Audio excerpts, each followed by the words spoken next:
proud sponsor of NSAA activities and is the official sponsor of the NSAA Boys State Basketball Postgame Press Conference. Farmers Mutual of Nebraska, always alongside you. And again this year we have alongside us members of the state champion in Class D1, Johnson Brock Eagles, first undefeated team in school history.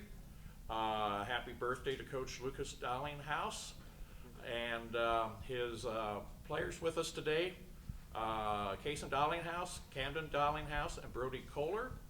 And Coach, if you would start with some general comments about the game. Well, we're just so blessed to be able to do what we're able to do with this group of kids. We got our seniors over there who have just given so much over the past several years.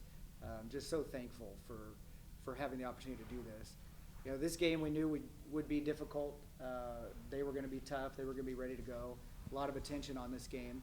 And we talked about just needing to play our game, play the way we're capable of playing, and we would be fine. And the kids did a great job of taking care of the ball. I think we had 5 turnovers. Defensively, we put together another solid effort. Couldn't be more proud of them. And we hit some shots early, which was a big deal, and we hit free throws late. So to me, that was really the difference in the game. I think our experience helped, but just so proud of all these kids on our team.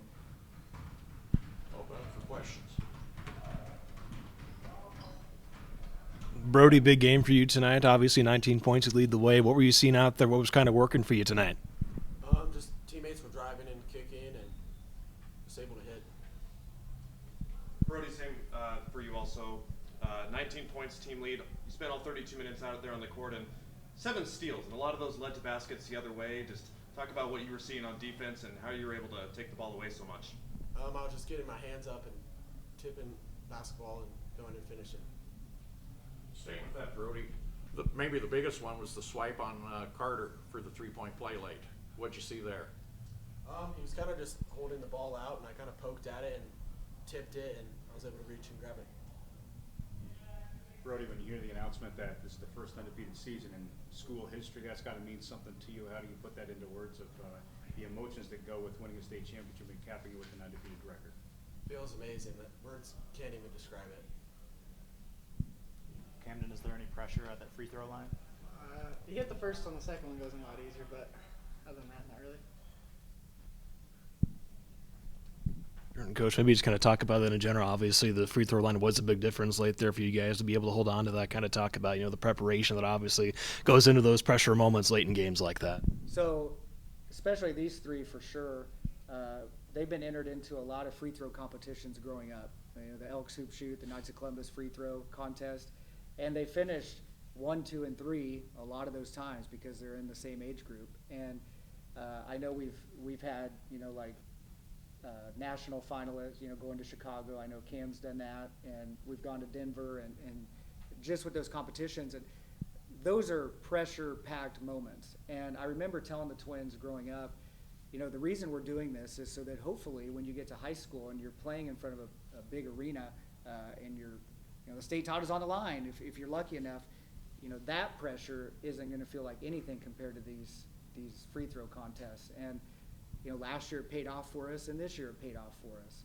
But it just, those types of competitions, if parents can get their kids into those, they are great for building character, building, opportunities for kids so that whenever they get into big moments, they know how to handle it. And I feel like our kids have been able to handle the big moments and hit shots and hit those free throws when we needed to. Lucas, what was your plan when you were on offense to work around Carter? Because he's such a shot blocker and intimidating force inside. Looked like a lot of times you were able to work away from him. Yeah, we've got some really crafty kids. I know, Sloan sitting over there. He's really crafty around the basket.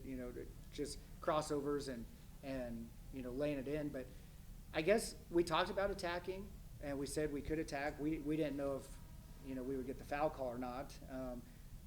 But we didn't shy away from our game. We played. That's typically the way we've played. Drive and kick if we can, and if we hit the outside shot, that's good.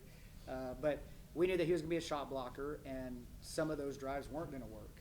But we never stopped trying, I guess. us. We still wanted to play our game, and we spread the floor. We ran a 5-out offense pretty much the whole game just to spread out. They were switching screens, so we just wanted to spread them out and not screen as much. Coach, you said you thought that the fast start and free throws ultimately won you the game. I think a lot of people might miss the fact that you trailed 7-0 early in the game. How did your team stay calm and then know that a run would come? Yeah, well, we talked in the locker room before we went out. They're going to go on some sort of run at some point in this game, and we've got to weather the storm. I didn't realize it was going to be to start the game, but our kids, I don't know. This is a different group. They don't get too high or too low on things. They just go play.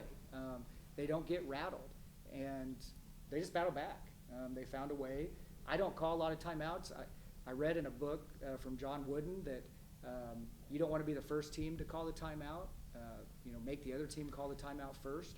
And so that's kind of been our mantra. I just don't like to call them if I can help it. And so I like to have the kids weather the storm, see how they can battle through it whenever they face adversity. And then I think we went on a 19-2 run, I believe.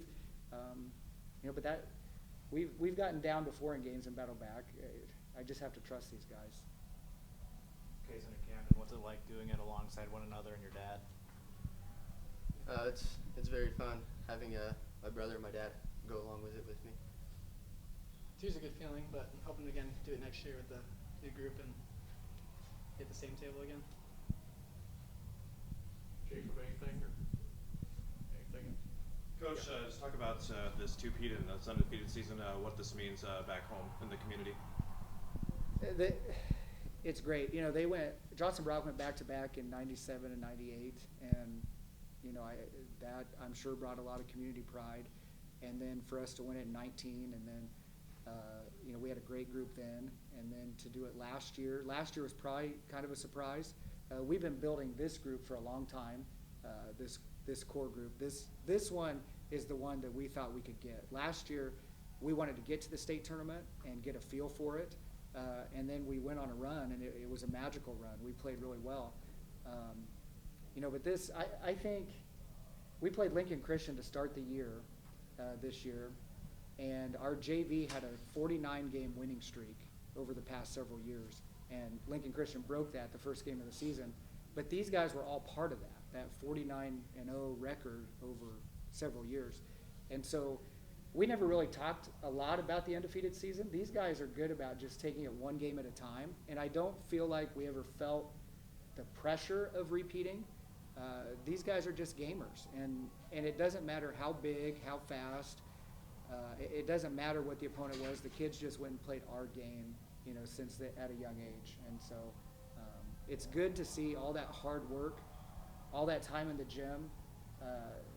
It's paid off, and I think my seniors maybe would agree with me. Hopefully, that they spent a lot of Saturday mornings in the gym, and they got 2 state championships out of it.